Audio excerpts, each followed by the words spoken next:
All the examples that we've done so far have generally included a transcendental function and an algebraic function. We, I don't think we've seen an example yet where we've had two transcendental functions that are multiplied. Now, can we use integration by parts to work with that? Well, in certain cases we can. So like for instance, here's an example where that might work. Now, we absolutely can't use a table method because for the table method, we would need one part that we've chosen for u to have enough derivatives to get us down to 0. E to the x is never going to get down to 0 because it's its own derivative. And cosine just keeps flipping cosine to sine, sine to cosine, and so forth. So these would never change, and therefore table method isn't going to be used. So let's just get started and see what happens if we use integration by parts as written. So what we would do is first decide on u and dv. So according to Liate, we have logarithmic and inverse trig, algebraic, then trig, and then exponential. So here I have a trig function and an exponential. So trig comes first, so I'm going to use that for u, leaving me e to the negative x dx for dv,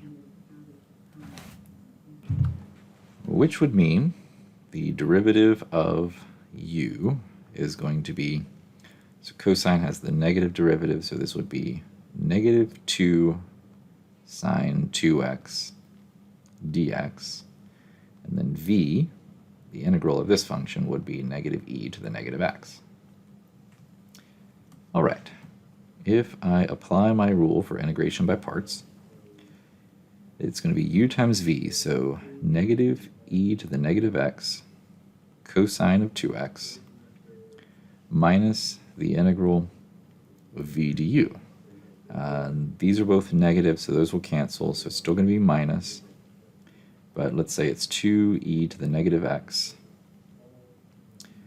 sine 2x dx. Okay, now if we examine the new integral here, so this one right here, in fact, I'm going to factor this 2 out. I'm going to bring it outside of the integral. So just focusing on that, it looks like we haven't really gotten anywhere.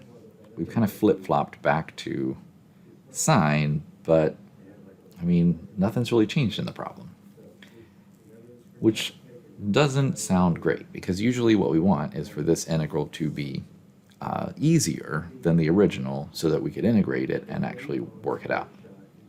Now here's something that's actually really cool that happens, or at least I think so. You might disagree, and that's okay. If we do one more iteration, we're going to get back to e to the negative x cosine 2x. What would happen is we'd have an equation with two sides having the same piece. Now it will be an integral, but it will be the same piece, and we can join those together. I'm probably getting ahead of myself. Let me walk you through the details. So I'm going to do another iteration of integration by parts. So letting u, in this case, be the sine x, well, sine 2x that is, and then dv being e to the negative x dx. So that du would be 2 cosine 2x dx, and v is going to be negative e to the negative x. Okay, so what do we have so far? We've got this term, which is negative e to the negative x cosine 2x. And then I have the minus 2, and then times this integral. But that integral we just did parts on, so I'm going to start doing u times v, so this is going to be negative e to the negative x sine 2x. So that's u times v, and then it's minus the integral of v du.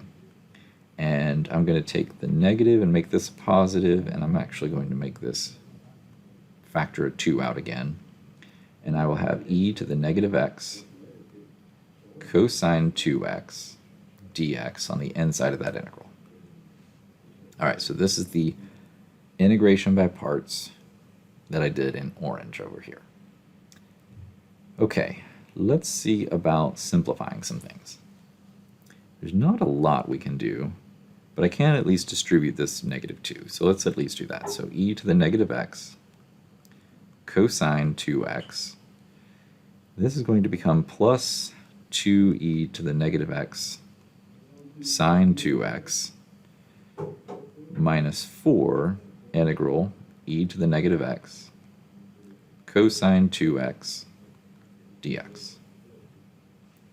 Okay, now I still have an integral that's no easier to do than the original, but let's look at my breadcrumbs here. I started off with this equation right here. Actually, let me do this. Started off with this equation right here, okay? And found that that was equal to this statement. And then through another iteration of integration by parts, found that that's equal to this statement right down here. So these two parts are equal to one another. And because they're equal, I can work with them algebraically. Here's what I mean. I have this piece, the integral e to the negative x cosine 2x dx equal to this piece inside here, which is negative e to the negative x cosine 2x plus 2e to the negative x sine 2x minus 4 times the integral e to the negative x cosine 2x dx. This is an equation. And an equation, you can do anything you want to both sides as long as you do the same thing to both sides. And the value of an integral ultimately is just a number. It's going to evaluate to an area under the curve, which is a number. And you can add or subtract the same number from each side of the equation, and that's perfectly fine.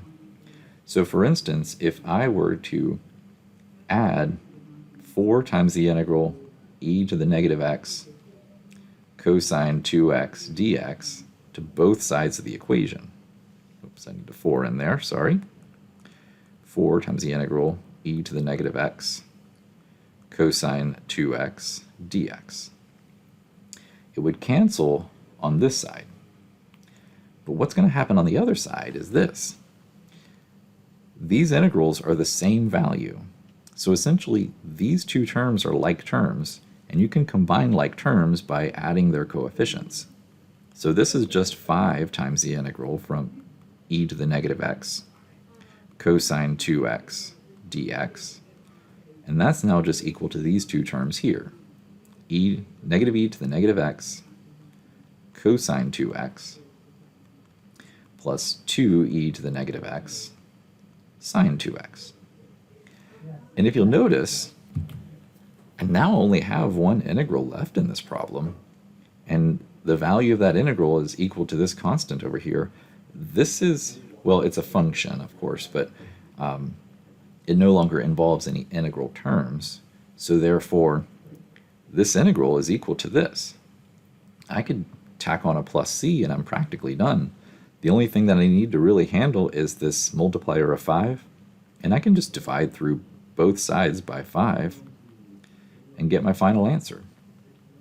So this is my original integral, and that's going to be equal to negative 1/5 e to the negative x cosine 2x plus 2/5 e to the negative x sine 2x plus c. And there we have our final answer.